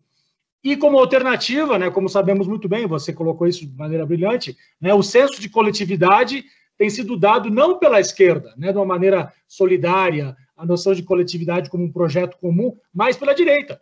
Né, o senso de identidade cultural da coletividade em meio a essa fragmentação individual, amenizada ou reconfortada via consumo. Então, a gente, aqui como analista, a gente consegue ver isso, parece insustentável. Isso vai levar algum rompimento em algum momento. Mas eu queria perguntar, talvez, como é que se dá isso mesmo, né? Vem se sustentando há algum tempo, né? E o que está colocando como alternativa de coletividade, que parece que fazer falta, as pessoas não só podem ser só consumidoras, é a identidade nacionalista, é a identidade via raça, é a identidade, né, fragmentada também, não uma identidade coletiva, solidária, né, do viés da esquerda. Só queria talvez perguntar um pouco isso, quer dizer, como é que a gente consegue ver essa insustentabilidade mesmo, e como reconstruir aí um outro senso de como alternativa? Quer dizer, essa, de uma análise, a pergunta que a gente, né, nós todos talvez estamos buscando, mas talvez te ouvir um pouco mais, Alfredo, nisso, se pudesse, por favor.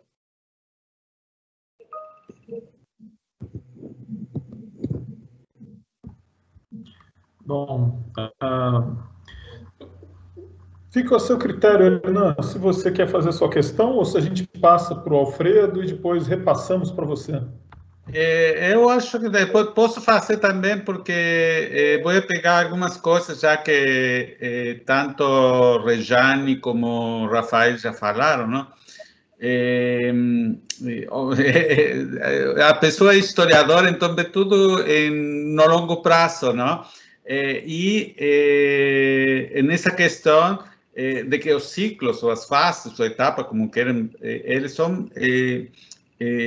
formam parte, inclusive, da dinâmica histórica e da dinâmica histórica do capitalismo, e que a dinâmica histórica do capitalismo é movida precisamente à crise.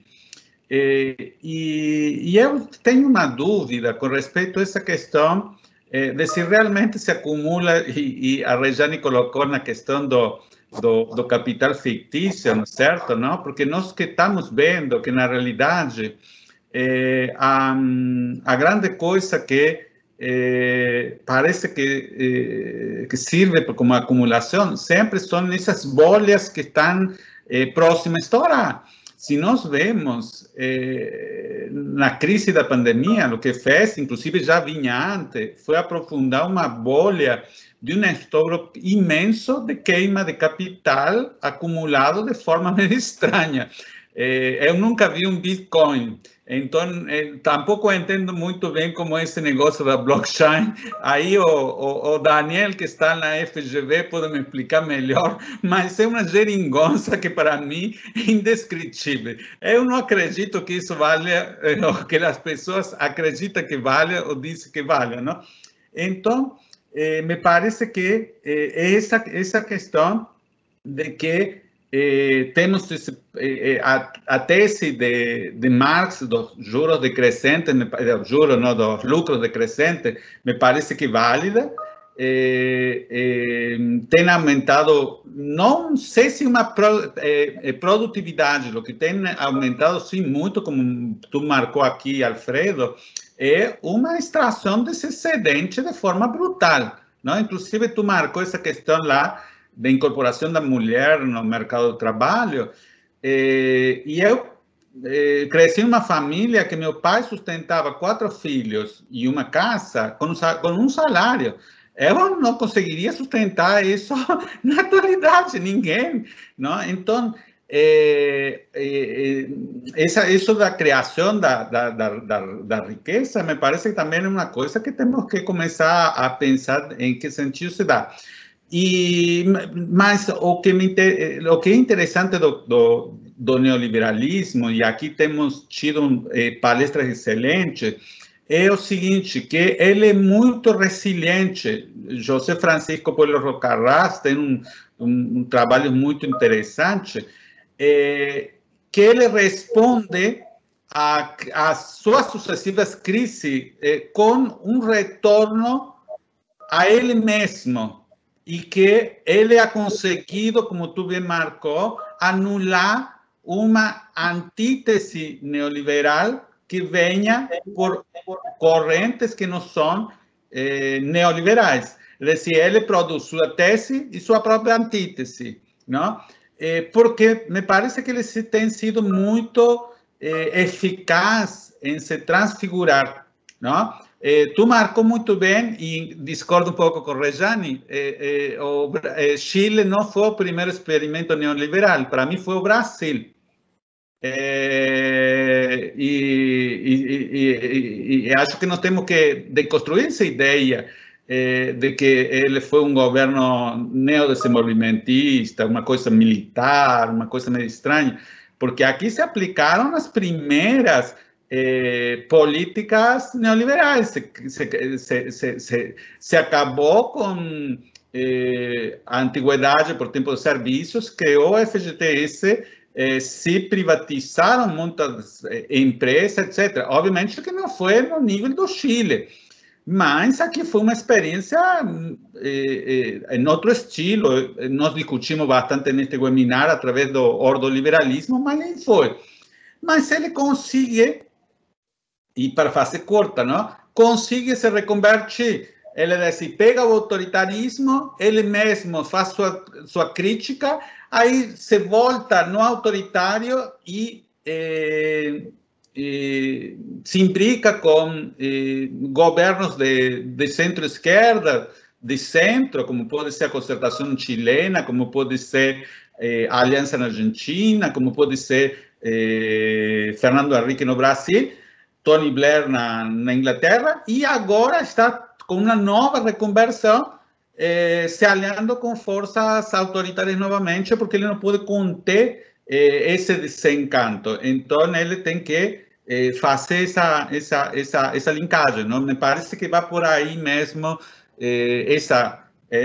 E uma das coisas, e eu acho que aqui foi bom ter tido o Torovsky no seu encontro, que ele trabalhou muito com essa questão também do paradoxo ortodoxo, não no sentido que está trabalhando aqui o Alfredo, mas no sentido de que é um paradoxo, porque ele muitas vezes usa coisas que supostamente não são da bagagem neoliberal, mas a usa de forma pontual, excepcional, para resolver algum tipo de problema, como pode ser pegar coisas neo-keynesianas na atualidade e depois volta, uma vez superado o problema, ao seu ponto de partida, não? Então, ele é muito eficaz nessa mimetização que produz rapidamente. E acho que é algo que a esquerda tem que pensar muito, porque ela considera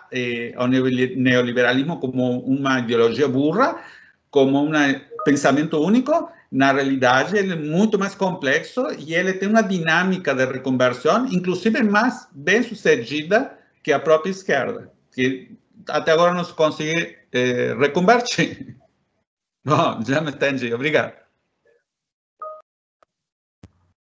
Acho que agora, se alguém não tiver perguntas, acho que a gente pode passar para o Alfredo novamente, né? Então, por favor, Alfredo. Obrigado. Tem toda uma série de perguntas, algumas delas muito difíceis, que eu não tenho condição de responder, mas estão também bastante relacionadas. Então, eu vou responder sem nenhuma ordem assim, particular. Certamente, eu concordo com o Hernan, o neoliberalismo é um tipo complexo de pensamento e a gente não deve simplificar excessivamente. Cabe escavar para a gente entender bem a dinâmica do pensamento neoliberal. Inclusive porque o pensamento neoliberal ele tem dois níveis distintos.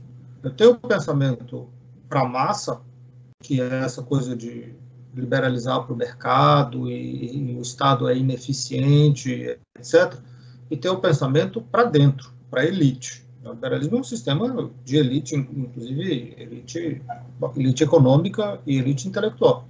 O pensamento para dentro não tem nada a ver com essa coisa de recuo do Estado, é de reestruturação do Estado para que o Estado reestruture a sociedade de uma maneira empresarial, para que cada pessoa se torne um empresário de si mesmo. É a destruição da coletividade a nível objetivo, com a destruição dos sindicatos, mudança de legislação e mudança das instituições do Estado, mas também o neoliberalismo se ancorando dentro de cada pessoa, a partir da mudança de sistemas de crença, de entendimento do mundo e de posicionamento dos indivíduos no mundo. Então, certamente, um pensamento bastante complexo, bastante rico, bastante interessante, que, de fato, a gente tem que ler. O neoliberalismo ele surge historicamente, deixando de lado as experiências da América Latina, por ser região periférica, mas ele surge não como ou em parte como uma reação ao keynesianismo. Milton Friedman, desde os anos 50, fazia uma crítica sistemática de todos os pilares do keynesianismo, mas o neoliberalismo em si, ele surge a partir da crise do keynesianismo global, que foi uma crise que não veio pelas falhas do keynesianismo, ele veio pelas forças do keynesianismo, que tinha conseguido dinamizar a economia do Ocidente desde o final da Segunda Guerra e que se exauriu. Não foi que ele fracassou, ele se exauriu nos anos 70. Então, o neoliberalismo surge num contexto de crise social, econômica, política, de rebelião da juventude, etc., e pega os triunfos que o keynesianismo tinha sido capaz de gerar, e ele tem um espaço de evolução que dura mais de uma década, certamente mais de uma década, onde os estados dominantes tentam formas distintas de tratar da crise econômica. Tentam, primeiro, uma estratégia de consolidação social, de grande acordo social, os acordos tripartite dos anos 70, que falharam. Depois se entra numa fase de se tentar políticas econômicas monetaristas, que falharam também. E o neoliberalismo ele surge empiricamente, ele surge a partir da tentativa do capital de resolver essas crises, essas dificuldades que surgiram a partir da exaustão do keynesianismo. Então, existe certamente um sentido em que o neoliberalismo ele é uma forma de resolver crises, é um sistema de resolução de crise, mas também todo o sistema de acumulação ele emerge para se resolver a crise do sistema anterior. Ele se adapta. Agora, ele tem uma consistência interna muito grande também, e isso, como foi ressaltado por várias pessoas que colocaram aqui, dá estabilidade para o neoliberalismo. A cada crise, a cada tropeção, ele tem a tendência de se enrijecer mais ainda. O problema de você enrijecer e de ter essa sucessão infinita de reformas é que o sistema se torna rígido demais. Ele perde capacidade de adaptação. E isso foi demonstrado, no meu entender, depois da crise de 2007. Foi um sistema que foi incapaz de se reformar. Era evidente que a fragilidade do neoliberalismo naquele momento estava localizada no tamanho do setor financeiro, na autonomia da acumulação especulativa dentro do setor financeiro e na capacidade das instituições financeiras de dominar a ideologia e o aparelho de Estado também. Isso foi um problema. Para você realmente estabilizar o neoliberalismo, devia ter reformado o sistema financeiro lá para trás, pelo menos 10 anos atrás, certamente depois daquela crise gigantesca. A gente chega, então, nessa crise de agora, com um sistema financeiro bastante desequilibrado também e que precisou de apoios dos grandes bancos centrais, que foi gigantescamente maior do que o apoio que foi necessário depois da crise de 2007. A gente tem uma situação de fragilidade financeira do setor público agora que é muito maior. O setor público está sustentando, nas grandes economias, está sustentando a economia inteira, com um aumento aceleradíssimo do endividamento, que já está atingindo os níveis do final da Segunda Guerra Mundial, que foram resolvidos, o nível de endividamento que foi resolvido depois da Segunda Guerra Mundial, através de 30 anos de crescimento econômico. Aí se estabilizou a situação macroeconômica. Agora não tem mais crescimento. Para onde é que a gente vai? E com um sistema financeiro que continua extremamente grande. E com uma sucessão de crises que a gente já pode ver pela frente. Não só porque a economia perdeu dinamismo, perdeu capacidade de geração de emprego. E, mais uma vez, vai viver de bolha, vai viver de endividamento, como porque tem uma crise climática aí, que, mais uma vez, o neoliberalismo mostra a rigidez que ele tem dentro dele mesmo. Imagina, a gente pisa um pouco para fora e pensa, não estamos falando de socialismo aqui. Roosevelt, o Green New Deal é uma oportunidade sem paralelo de acumulação de capital. Reforma o funcionamento da economia, constrói uma nova base energética, transforma as habitações, transforma o modo de deslocamento das pessoas, elimina o automóvel individual a motor de combustão interna, etc. É uma oportunidade de acumulação absolutamente gigantesca, sem precedente na história do capitalismo, com milhões de empregos para serem criados e dezenas de bilhões de dólares de lucros para serem feitos. O capitalismo não consegue fazer esse salto. Não consegue, está completamente travado na economia e travado na política também. É um sistema que está vivendo, no meu entender, está vivendo, está na fumaça, está vivendo dias de crise profunda, que para se estabilizar, então ele precisa de mecanismos autoritários porque perdeu a capacidade de gerar consenso. A perda de legitimidade é grande e as explosões sociais que a gente acompanha nesse momento, particularmente nos Estados Unidos, são sintomáticas disso. Mesmo o crescimento da extrema-direita fascista também é sintomático disso. É um sintoma mórbido, mas é um sintoma também dessa crise de legitimidade do neoliberalismo. Se tivesse tudo bem, se as pessoas acreditassem no sistema, não estava acontecendo esse tipo de fratura. Mas não é também só a gente acompanhar o crescimento da direita. O movimento de eleição do Bernie Sanders, há 4 anos atrás, e, mais uma vez, nesse ano agora, foi uma coisa muito bonita. O movimento que apoiou Jeremy Corbyn no Reino Unido, um negócio maravilhoso, construiu o maior partido social-democrata do mundo, com 500 mil de membros. O movimento que levou o Syriza para o poder na Grécia, foi uma coisa magnífica também. O mesmo movimento que levou o PT ao poder no Brasil também teve aspectos de revolta muito importantes. Esse movimento no Chile, agora, todos esses movimentos, talvez com exceção do movimento do Chile, espero, todos esses movimentos terminaram em derrota. Mas foram derrotas nas quais se acumulou alguma coisa. E são derrotas que demonstraram, a partir da própria existência daqueles movimentos de contestação, que o neoliberalismo perdeu a capacidade de gerar entusiasmo, perdeu a capacidade de comandar o consenso social. O neoliberalismo perdeu legitimidade. E isso é uma coisa fatal para o sistema de acumulação. Então, eu acredito que a gente esteja entrando em uma nova fase de contestação, uma nova fase de fermento político que vai ser dinamizado pela juventude, a juventude que percebe que não tem perspectivas dentro desse sistema, a juventude que está sofrendo agora a segunda crise mais profunda da história do capitalismo em 10 anos. Qual a perspectiva que você oferece para essas pessoas? É um problema grave em grande parte dos países no mundo. Então, a reestruturação das mentalidades foi feita. A valorização do individualismo continua sendo feita, a valorização do consumismo continua sendo feita, mas isso é insustentável. É insustentável por razões ambientais, é insustentável por razões ideológicas também. Cada vez mais as pessoas percebem que isso não é saída, muito pelo contrário, isso é parte do problema. Então, o neoliberalismo, eu acho, ele tem uma crise que ele não vai conseguir resolver.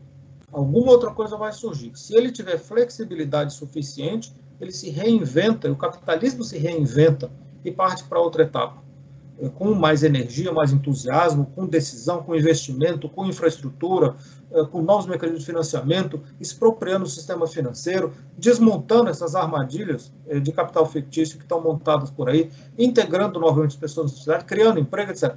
Essa é a única esperança que o capitalismo tem. Se não fizer isso, o capitalismo está com um problema grave, mas a gente, enquanto povo, está com um problema mais grave ainda, um problema de sobrevivência.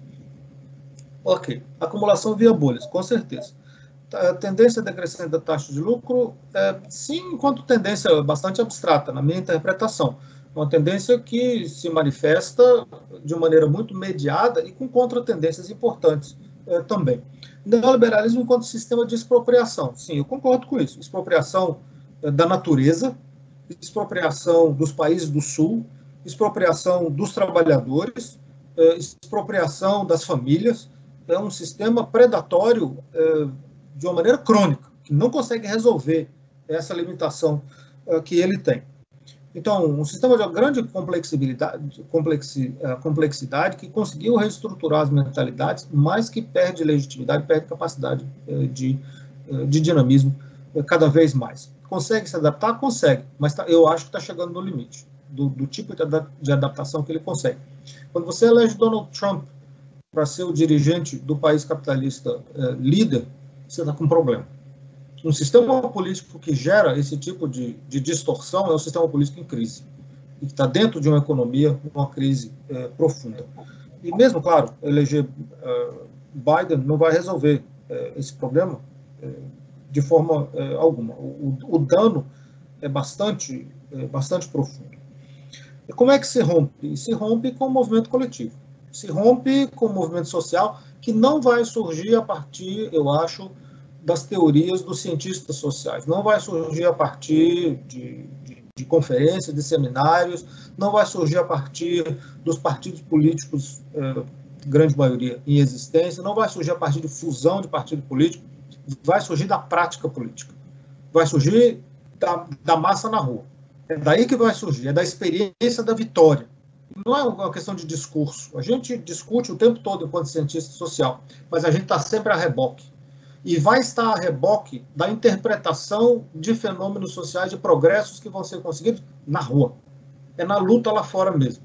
É olhar Black Lives Matter e entender como é que o movimento conseguiu se difundir tanto nos Estados Unidos, envolver pessoas de todas as etnias, de todos os backgrounds, e rebelar e abalar o país mais poderoso, mais reacionário, mais corrupto do mundo. Como é que se conseguiu fazer isso? Então a gente corre atrás e tenta interpretar e passar a lição para frente. Esse é o papel da gente. É passar a lição para frente, entender e explicar. É para isso que a gente está aqui, é para isso que a gente existe. Nós não vamos conseguir prever, nós vamos conseguir acompanhar e, se possível, servir como fonte de inspiração para essa rebelião que é muito necessária, é absolutamente urgente. Porque se ela não vier, de fato, eu acho que a sobrevivência da espécie humana, de muitas outras espécies animais, está profundamente ameaçada. Eu acho isso a tarefa mais urgente que a gente tem hoje. Obrigado. Eu me coloquei... Eu gostaria de fazer mais uma pergunta, mas eu não sei se tem tempo e se tem mais alguém na frente que gostaria de fazer, né? Geralmente, inclusive, eu já tinha falado que nós tínhamos como norma não ultrapassar as 2 horas, não, mas acho que ainda temos tempo para fazer uma segunda rodadinha. Talvez não tão extensa com a questão das perguntas, que o tema foi muito amplo, então abre abanico abre o leque para muito, e a gente gosta de debate mesmo, não? Se a revolução fosse feita com lives, olha, o sistema estava morto já, não? Mas, lamentavelmente, acho que isso, por enquanto, não vai ser causa mortes do sistema, não? Então, tu pode fazer, se alguém lá dos convidados quer fazer, eu vejo que está chegando, que se incluiu mais gente da Argentina, o amigo Marcelo Ruger está aí, o amigo mexicano-canadense Julián também está, e outros tantos que entraram agora neste período, tá? Agradeço também para eles. Bom, então, como eu não estou vendo ninguém ainda com a mão levantada, eu vou colocar a questão. Mas é muito rápida a questão que eu vou colocar, não sei se provavelmente não deve ser muito fácil, né? Mas 2 pontos, Alfredo. A primeira pergunta que eu ia te fazer é a respeito do que alguns analistas têm chamado de reshoring, né? Dessa renacionalização de algumas cadeias produtivas, uma espécie de um refúgio da globalização, e que essa tendência possivelmente se intensifique após a pandemia agora, né? E a segunda questão, que talvez seja complementar à primeira, que é um outro comentário que eu tenho ouvido, inclusive de colegas da sociologia do desenvolvimento, é que o Brasil estaria passando, talvez, por um processo de neocolonialismo, ou seja, de uma regressão para o setor primário, né, com o desmonte da indústria, e numa espécie de, também acompanhando um reordenamento geopolítico global, né, essa ideia de que, ao mesmo tempo, essa renacionalização das cadeias produtivas nos Estados Unidos implicaria no Brasil ou na América Latina um processo complementar de um neocolonialismo, né, de uma regressão para um modelo produtivo colonial ou algo parecido. Eu gostaria de te ouvir sobre isso.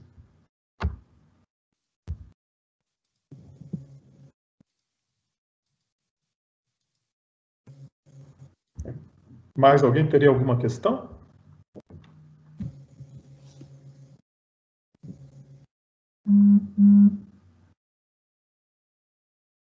Bom, então acho que a gente pode passar a palavra para a Rejane.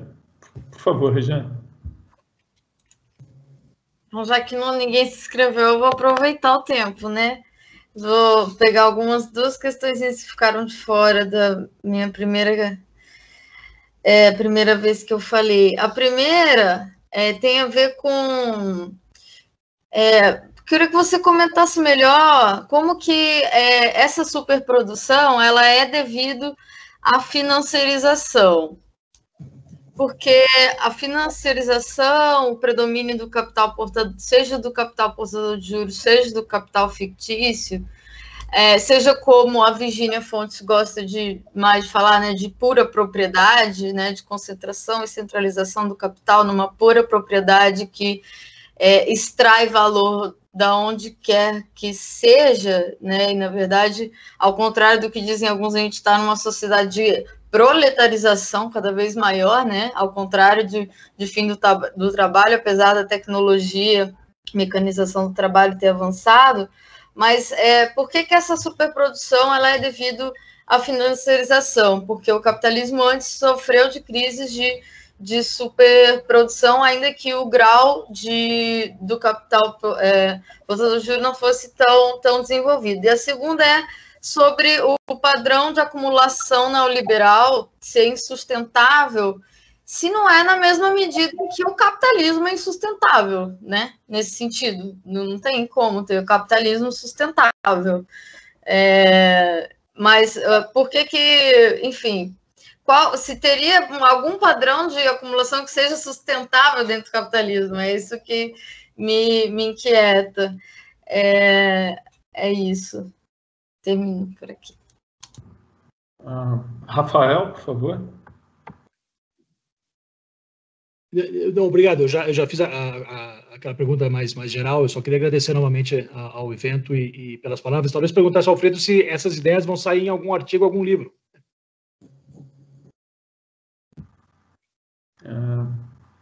Hernan?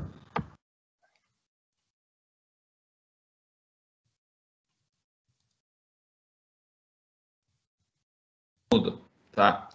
É um pouco com tua ideia também da questão como se está conduzindo essa reestruturação, inclusive antes da pandemia, especialmente os alemães que pensam o neoliberalismo, e aqui menciono, por exemplo, a Christian Joerges ou Dita Pleiwe, que conversamos, esteve participando presencialmente nos primeiros 2 encontros, acho. Depois, ele não conseguia acompanhar muito português, ele se cansou. Mas eles pensam o seguinte, que este neoliberalismo, na realidade, no início, ele arranca com uma associação também com as teorias ordoliberais, que elas, posteriormente, elas são eliminadas dessa cristalização mais clássica do neoliberalismo, mas eles já estavam observando, sobretudo pelo papel que está tendo a Alemanha nessa reconfiguração da Europa, que uma variante heterodoxa do neoliberalismo, e sobretudo pelo lado ordoliberal, podia ser possível e estava sendo ensaiada já antes da pandemia. Então, a pergunta é se pode ir por esse lugar. Sobretudo porque está demonstrado, ou pelo menos ainda é uma incógnita, a China passa a ser um país competitivo. Então, agora a globalização não é boa para o capitalismo, para esse capitalismo. Então, voltar para um modelo de mercados nacionais é botar barreira na China, não é certo? E eu lembro do Pulanças, que ele falava que precisamente a nação é uma construção capitalista, não? Então, voltar para essa questão não é voltar para uma coisa não capitalista, senão é para proteger precisamente o capitalismo de um ator meio estranho, um híbrido, um centauro, como é a China, que está dando muita dor de cabeça. E vai dar mais ainda porque a saída desta pandemia vai deixar bem melhor posicionada do que já estava antes, não? Bom.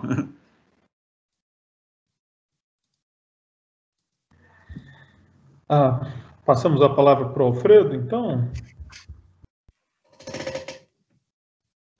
Tem uma última pergunta aqui, eu vou ler então rapidamente, uma questão deixada pelo Rafael. Duas perguntas então, né? A relação entre neoliberalismo e a teoria da dependência, em primeiro lugar. Em segundo lugar, a questão do neoliberalismo e a produção do espaço urbano, né? A questão das moradias. Alfredo, por favor. Eu não posso responder a última questão, porque eu não sei como responder essa questão do espaço urbano. Relação entre neoliberalismo e teoria da dependência. Eu acho interessante essa questão. Existe um descompasso entre o debate sobre teoria da dependência e o uso do conceito de teoria da dependência no Brasil e no exterior, até onde eu saiba. Com influência muito grande do que o pessoal no Brasil chama de teoria marxista da dependência, mas essa é uma influência que está limitada ao Brasil, essencialmente. Não tem muita atração fora, não. Por ser um fenômeno essencialmente latino-americano, né? Teoria da dependência, e continua com seu espaço dentro do Brasil. Existe algum padrão de acumulação sustentável no capitalismo? Não, mas quem se preocupa com sustentabilidade de longo prazo é a esquerda. O que a direita quer é continuar tocando bola para frente. De um dia para o outro, tá bom. O capitalismo sobreviveu mais um dia. Então, quem fica preocupado com esse negócio de contradição fundamental, contradição secundária, etc., isso é tudo coisa da esquerda, né? É a gente teorizando na ausência de poder. E o capital não liga para a teoria, não liga muito para a teoria, tem o poder e vai chutando a bola. Até não conseguir chutar a bola mais, mas até lá já fizeram muito dinheiro, já aproveitaram bem a vida, sem se preocupar muito com esse pessoal que fica sentado lendo livro e fazendo teoria, que somos nós, né? Então, existe algum padrão de acumulação sustentável? Não sei. O capitalismo está vivendo, né? Então, se isso for o critério de sustentabilidade, eles estão lá, estão sustentáveis e estão ganhando. Financiarização e sobreprodução. Acho que tem pelo menos duas formas de entender o conceito de financiarização nesse caso. Um se refere ao acúmulo de capital fictício, que pode chegar a um sobreacúmulo de capital fictício, e aí ele fica balançando, pode desvalorizar ou não. E tem o consumo, a financiarização que gera investimento e que gera consumo também. Sobreacumulação de ativos reais ou superacumulação de capital fictício. São duas formas distintas da gente entender, ou duas esferas distintas, para a gente conceptualizar a superprodução, o espaço para ela. Financiarização, então, não só como geração de capital fictício, isso, no meu entender, não qualifica a financiarização. O que qualifica ela é a segunda ordem, o comércio dos títulos de capital fictício. Isso sim é financiarização. E quando eles perdem o contato com a realidade, não só as ações, mas o comércio dos títulos que dão direito à propriedade do capital real. Processo de neocolonialismo, reprimarização, desmonte da indústria no Brasil. É verdade, sem dúvida, e não é só no Brasil. Outros países de renda média sofreram bastante de desindustrialização precoce, e países de renda mais alta sofreram de desindustrialização de uma maneira mais clássica. Se você tem renda per capita até por regularidade, né, de mais de 10 mil dólares, é uma desindustrialização normal. Se você desindustrializa com renda per capita abaixo de 10 mil dólares, é desindustrialização precoce. E existe uma associação entre essa desindustrialização precoce e a armadilha da renda média, né? Países que conseguiram crescer mais ou menos rápido, às vezes durante bastante tempo, uma década e meia, e depois travaram. O crescimento não conseguiram mais, o dinamismo, a armadilha de renda média, Tailândia, Malásia, etc. E, de uma certa forma, o Brasil também, que perdeu gás. Perdeu capacidade de dinamizar o próprio crescimento há 40 anos atrás, há 40 anos que não cresce mais. E foi danificado profundamente, a estrutura econômica foi danificada profundamente pela chegada do neoliberalismo no Brasil, por uma desindustrialização precoce, que foi promovida pelo setor financeiro, promovida pelo Estado, um processo deliberado de destruição do projeto nacional, um projeto deliberado de se impedir um processo de acumulação minimamente autônomo dentro do Brasil. O neoliberalismo e o setor financeiro tiveram sucesso com isso. Se destruiu o dinamismo brasileiro, da economia brasileira, se detonou a capacidade da economia brasileira de gerar emprego, destruiu a capacidade da economia brasileira de gerar renda e transformou o Brasil num país paralisado economicamente e sem perspectiva de recuperação. Isso é uma tragédia histórica. Mais uma vez sugerindo que quem carrega a possibilidade de realização do projeto nacional é a esquerda, carrega nas costas esse projeto. A direita não tem interesse nisso. Aí é uma mentalidade colonial. A direita poderia ter, teoricamente, a capacidade de gerar um processo de desenvolvimento econômico, veja a Coreia do Sul. Mas o caso brasileiro se travou, é uma dó, é uma pena. O país não consegue gerar bem-estar para a sua população. O país certamente trancado no nível de renda que ele tem, perdendo espaço a nível internacional. O Brasil é uma tragédia. É verdadeiramente uma tragédia, uma pena. Se tiver movimentos sociais grandes, você pode abalar essa situação e destravar um pouco. Mas sem isso, realmente, na minha opinião, não sai do lugar. É uma pena. Uma pena, é uma derrota histórica, a incapacidade do país de sair do pântano, da falta de crescimento, incapacidade de enfrentar os seus problemas sociais, os seus problemas de distribuição também. Um país que fracassou. Fracassou repetidamente, tropeçou e tombou repetidamente. É uma história triste essa. O Hernan, como historiador, é uma história triste, de falha, de fracasso. Vamos ver. Talvez outra geração consiga fazer melhor do que a gente conseguiu. Vamos esperar para ver. Obrigado, gente. Bom, eu igualmente agradeço o convite, a participação. Só posso agradecer a brilhante participação do Alfredo e passo a palavra então para o Hernan fazer o fechamento. Sim, agradeço a participação dos dois, do Alfredo, do Daniel, a oportunidade de conhecer, não através dos textos, sino pessoalmente, né?